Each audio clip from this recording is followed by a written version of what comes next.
Period को लेकर बात करते हैं। आपको कभी थोड़ा शर्म नहीं लगा कि मैं लड़की हूँ, मैं क्यों इन सब चीज़ों पे बात करूँ? कुछ ऐसा या परिवार की तरफ से? जी बिल्कुल भी नहीं, मुझे शर्म इसीलिए नहीं लगा क्योंकि शर्म तो उस बात में आती है ना जो बात गलत होती है। आप कुछ गलत करोगे तब तो आपको शर्म आएगी। अब जब मैं सही कर रही हूँ, मैं सही बातों पर चर्चा कर रही हूँ, तो फिर मुझे शर्म क्यों आएगी? यही तो मेरा कहना है कि इस शर्म को ही तो हटाना है। ये जो शर्म हमारे समाज में है पीरियड्स को लेकर, सेक्स को लेकर, इस शर्म को हटाना है। मैं भी 16 साल की हूँ और कई लड़कियाँ, मैं उन्हीं में से हूँ, मैं कहीं अलग से नहीं आई हूँ।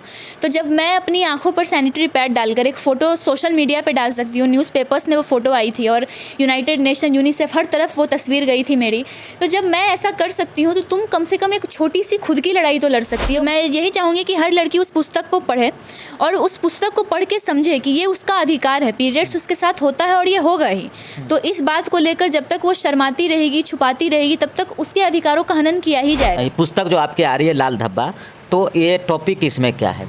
इसका टॉपिक यही है, menstruation and periods related issues. ये सीरोज ब्रेकिंग स्टेरियोटाइप्स इस बुक का नाम है और 14 साल की उम्र में इन्होंने बुक लिखा है और ये जो बुक है लैंगिक समानता पर आधारित है। बिहार में टैलेंट की कमी नहीं। अभी मैं बिहार के मुजफ्फरपुर में हूँ और अभी हमारे साथ जो है वो जानवी है। जानवी के बारे में मैं आपको बता दूँ कि इनको जो है संयुक्त राष्ट्र फाउंडेशन अमेरिका से जो है पिछले 3 सालों से जो है गर्ल अप ग्रांट अवार्ड दिया जा रहा है और अमेरिका से ये सम्मानित हो रही हैं। जब इनकी उम्र 14 साल थी, 14 साल की उम्र में जो है एक बुक लिखी, जिस बुक का नाम है सीरोज ब्रेकिंग स्टेरियोटाइप्स। ये जो है लैंगिक समानता पर ये बुक आधारित है और जो है जानवी समाज में जागरूक करने का काम कर रही हैं। और इनका जो एक और बुक है लाल धब्बा, जो दरअसल पीरियड पे आधारित है, पीरियड को लेकर है, उस पर जो है ये बुक अपना लिख रही है। वो भी बुक इनका बहुत जल्द जो है आ जाएगा। अब आप समझ सकते हैं कि ये 12th क्लास में पढ़ रही है। ये सीरोज ब्रेकिंग स्टेरियोटाइप्स इस बुक का नाम है और 14 साल की उम्र में इन्होंने बुक लिखा है और ये जो बुक है लैंगिक समानता पर आधारित है। ये समाज में जागरूक करने का काम कर रही हैं। संयुक्त राष्ट्र फाउंडेशन अमेरिका से इन्हें 3 बार से जो है अवार्ड मिल रहा है। हम इनसे खास बातचीत करेंगे और संयुक्त राष्ट्र संघ में जो है ये स्पीकर भी रही हैं। समाज में क्या करना चाहती हैं, सीधे जो है हम जानवी से बात करेंगे। सबसे पहले जानवी, आपका स्वागत है हमारे चैनल। धन्यवाद। सभी लोगों को मेरा नमस्कार।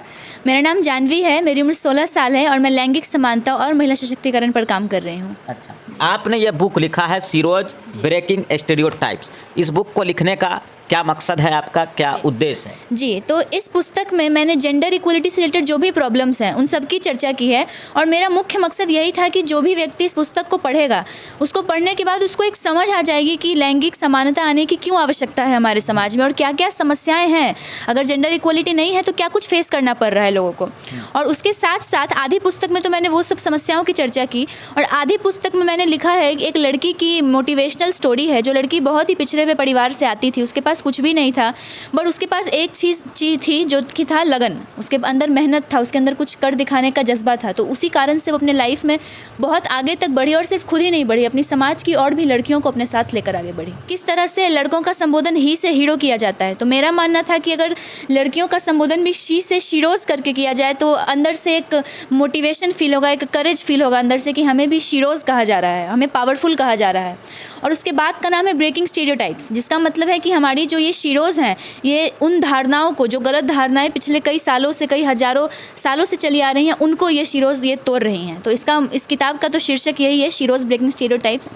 और इसके अंदर कई सारी समस्याओं का जिक्र है। सबसे पहली समस्या की सोसाइटी माइंडसेट, समाज में लोगों ने कुछ सोच लिया है और उनको लगता है कि बस वही सही है। अगर उन्होंने मान लिया कि बेटी है मतलब प्रारंभिक शिक्षा करा दो, 10th करा दो, 12th करा दो, उसके बाद फिर लड़का ढूंढना शुरू कर दो, तो फिर उनके हिसाब से वही सही है। और इसी माइंडसेट को बदलना होगा कि ऐसा नहीं है। आपका बच्चा जहाँ तक पढ़ना चाह रहा है, जो कुछ करना चाह रहा है, आप उसमें उसका सपोर्ट करें। दूसरा है दहेज की समस्या। हमारे बिहार की, खासकर पूरे भारत में दहेज की बहुत बड़ी समस्या है। दहेज को लेकर कितने ज़्यादा क्राइम्स होते हैं, कितनी लड़कियों को मार दिया जाता है, बारात घर से लौट जाती है, कि दहेज इतनी बड़ी समस्या है।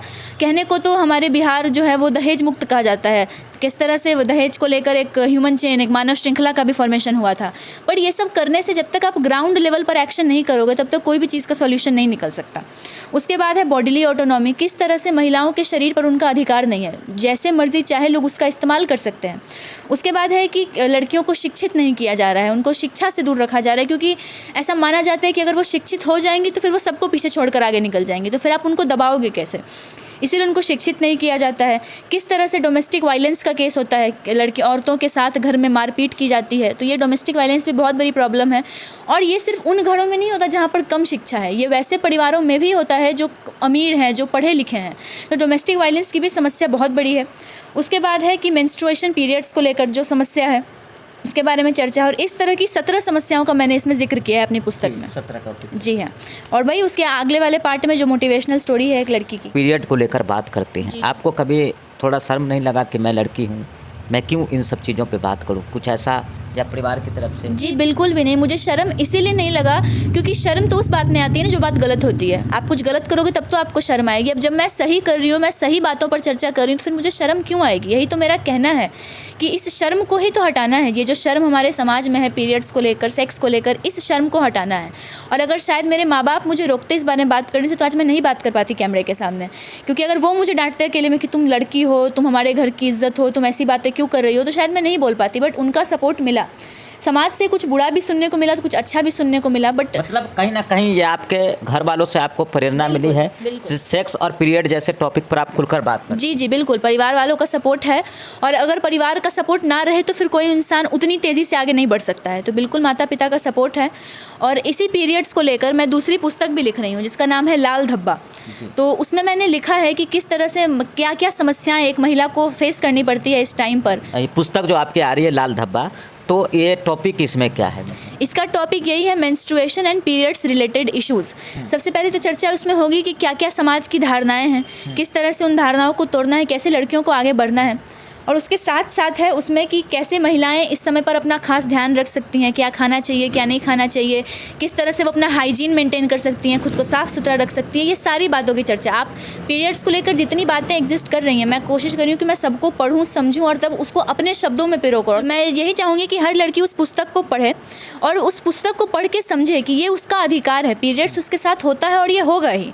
तो इस बात को लेकर जब तक वो शर्माती रहेगी, छुपाती रहेगी, तब तक उसके अधिकारों का हनन किया ही जाएगा। आपको कभी भी कोई भी लड़की को समाज आके ये नहीं कहेगा कि तुम आगे बढ़ो, तुम बोलो, तो आपको खुद ही खुद के लिए वो काम करना होगा। और उस बुक को पढ़ने के बाद, चाहे इसी किताब को, शीरोज ब्रेकिंग स्टीरियोटाइप्स को भी पढ़ने के बाद आपको मन में फील होगा कि क्या क्या समस्याएं हैं और इन सब पर भी चर्चा की जानी चाहिए। इन सब बातों को भी हमेशा हमें एक हाईलाइट में रखना चाहिए कि इन बातों की भी ज़रूरत है हमारे समाज को। मैं भी 16 साल की हूँ और कई लड़कियाँ, मैं उन्हीं में से हूँ, मैं कहीं अलग से नहीं आई हूँ। तो जब मैं अपनी आंखों पर सैनिटरी पैड डालकर एक फ़ोटो सोशल मीडिया पर डाल सकती हूँ, न्यूज़पेपर्स में वो फ़ोटो आई थी और यूनाइटेड नेशन, यूनिसेफ, हर तरफ वो तस्वीर गई थी मेरी, तो जब मैं ऐसा कर सकती हूँ तो तुम कम से कम एक छोटी सी खुद की लड़ाई तो लड़ सकती हो। मैं तो लड़ ही रही हूँ तुम सबके लिए, लेकिन तुम लोग खुद के लिए भी तो थोड़ा सा लड़ो, खुद के लिए भी तो आवाज़ उठाओ। तो मेरा यही मानना है कि अपनी लड़ाई खुद लड़नी होगी, आपके लिए कोई और आकर आपके अधिकारों के लिए कभी कुछ नहीं बोलेगा, क्योंकि समाज आपको हर वक्त डिमोटिवेट ही करेगा। मोटिवेशन आपको खुद से ढूंढनी होगी कि ऐसा क्या तत्व है सामाजिक जो आपको मोटिवेट कर रहा है आगे बढ़ने के लिए। तो खासकर लड़कियों के लिए क्या मैसेज है, गर्ल्स के? मैं यही संदेश देना चाहूँगी लड़कियों को कि बहुत सारी लड़कियां खुद को कमज़ोर मानती हैं, तो उनको ये कहना चाहूँगी कि तुम परफेक्ट हो, तुम जैसी भी हो, तुम परफेक्ट हो, तुम खूबसूरत हो, तुम टैलेंटेड हो। हम सब भगवान के बनाए हुए हैं और हम सब में कुछ ना कुछ अलग एक खासियत है। तो कहते नहीं है कि सूरज और चांद की कभी तुलना नहीं होती, वो दोनों तब चमकते हैं जब उनका सही समय आता है। तो मैं वही कहना चाहती हूँ कि तुम्हारा भी सही समय आएगा, उस सही समय को लाओ और तब चमको, इस दुनिया को दिखाओ कि तुम भी कुछ कर सकती हो। और सिर्फ लड़कियों से नहीं, मैं सबसे, जो यूथ है मेरे एज के, जो भी लड़के, सबसे ये कहना चाहती हूँ कि सपने देखना शुरू करो और उन सपनों को साकार करने के लिए मेहनत करना शुरू करो। Thank you so much. तो अभी हमारे साथ थी जानवी, जो मुजफ्फरपुर बिहार से है और इन्होंने 2 पुस्तक लिखा है। जो भी बात आपने इनका सुना, अगर ये वीडियो आपको पसंद आया हो तो इस वीडियो को ज़रूर शेयर कीजिएगा। आप देख रहे थे व्यूअर्स 24 न्यूज़। बहुत बहुत धन्यवाद।